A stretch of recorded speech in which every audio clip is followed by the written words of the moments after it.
Good afternoon, everyone. I'm Rear Admiral John Mauger. I'm the commander of the 1st Coast Guard District here in Boston, Massachusetts.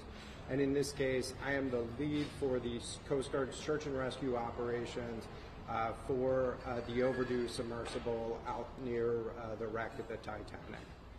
Yesterday afternoon, we were notified by the operator of the submersible vessel that it was overdue, and it had 5 persons on board the submersible.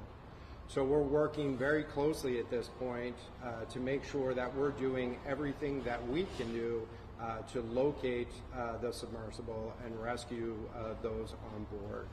Our thoughts are with the crew members and the families of those on board the submersible at this time, and we are doing everything that we can do to make sure that we can locate and rescue those on board. So after receiving the call, we reached out to the vessel Polar Prince and began a surface search looking for the submersible. At the same time, we launched a C-130 aircraft to conduct an aerial search, both visual and radar, of the scene. We've subsequently coordinated with the Canadian Coast Guard and Canadian Armed Forces to deploy additional assets to the scene. The Canadians have had a C-130 aircraft searching as well, in addition to also having a P-8 submarine search aircraft deploy as well, and put sonar buoys in the water in attempt to listen. The location of the search is approximately 900 miles east of Cape Cod, in a water depth of roughly 13,000 feet. It is a remote area, and it is a challenge to conduct a search in that remote area, but we are deploying all available assets to make sure that we can locate the craft and rescue the people on board. Going into this evening, we will continue to fly aircraft and move additional vessels into the area.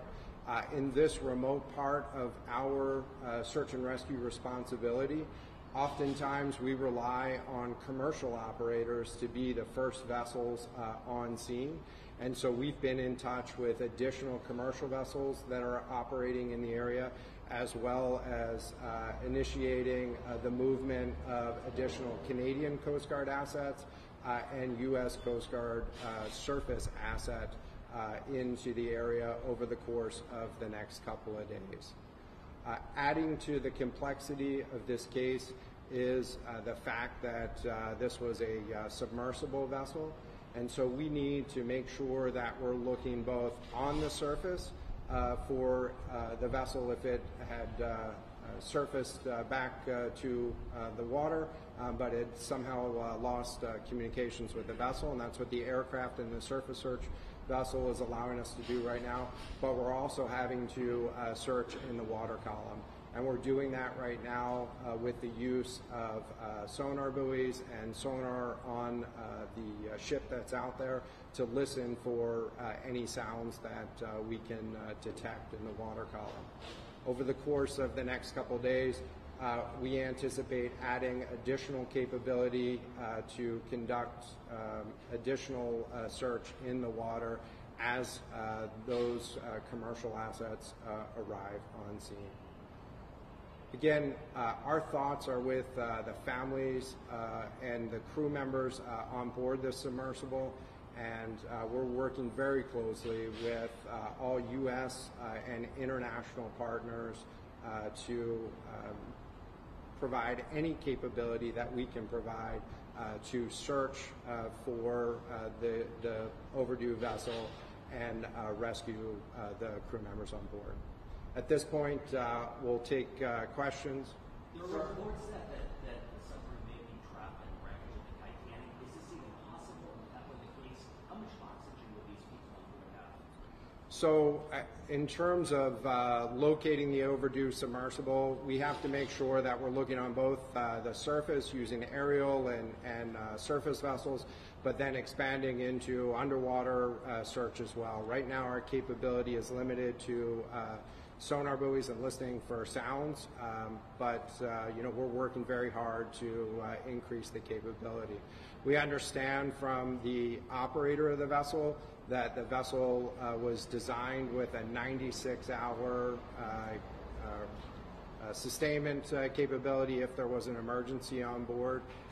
And so we're using that time, making the best use of every moment of that time to locate the vessel. Sir, can you talk about who was on board exactly? And is there somebody named Hamish Harding, a British explorer, who confirmed that he's on board down in Coast Guard? At this point, I'm not in a position to confirm the identity of anybody on board the vessel. Out of respect for the families, we're you know, going through the notification process, and more updates will be forthcoming. Sorry, I may be jumping to something here, but it seems like that vessel is indeed sitting on the bottom. You have a 96-hour window to reach it. This is a race to get some sort of rescue vehicle down to it. Am I correct about that? That's absolutely part of the overall planning for this search case. Right now we're focused on locating the vessel, but at the same time, if we find this vessel in the water, then we will have to effect some sort of rescue or coordinating, reaching out to different partners within the U.S. Navy, within the Canadian Armed Forces, and within private industry to understand what underwater rescue capability might be available. Are there any vessels on the way there that could do that? We could get down there?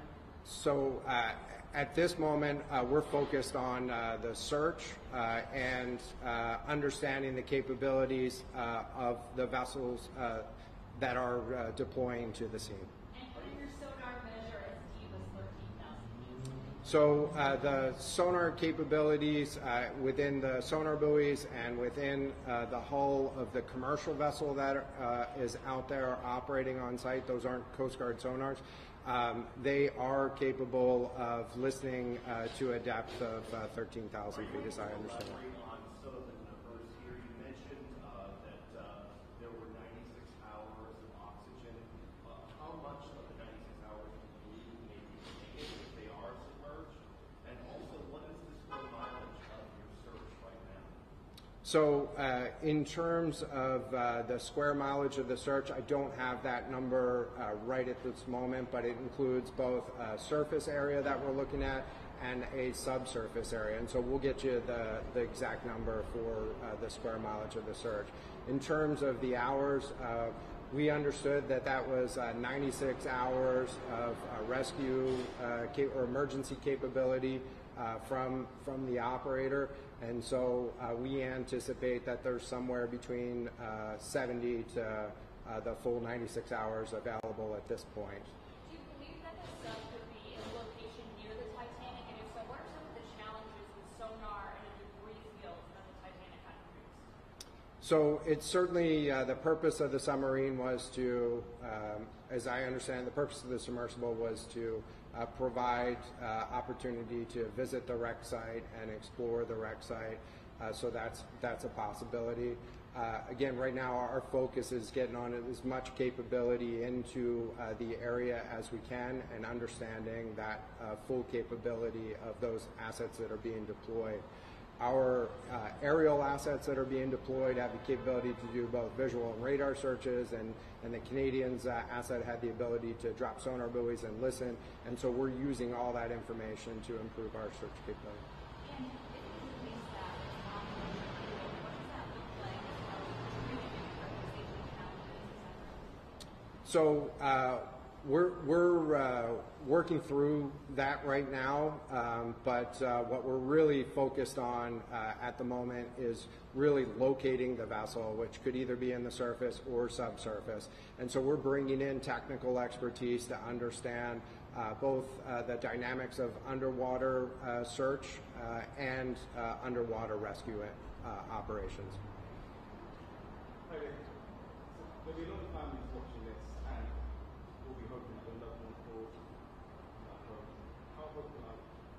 So as search and rescue professionals, we work very, very hard, and our crews take this personally. Our first thoughts are with the crew members and the families of those on board. And so we want to make sure that we have done absolutely everything that we can do to locate their family members and bring them home safe. And so they're first and foremost in our thoughts every moment of this search operation. So how common are these wrecks to the Titanic in general? How dangerous are they even without an emergency taking place? I don't have any details on how often folks visit the wreck site there at Titanic, nor any specific comments on the dangers involved.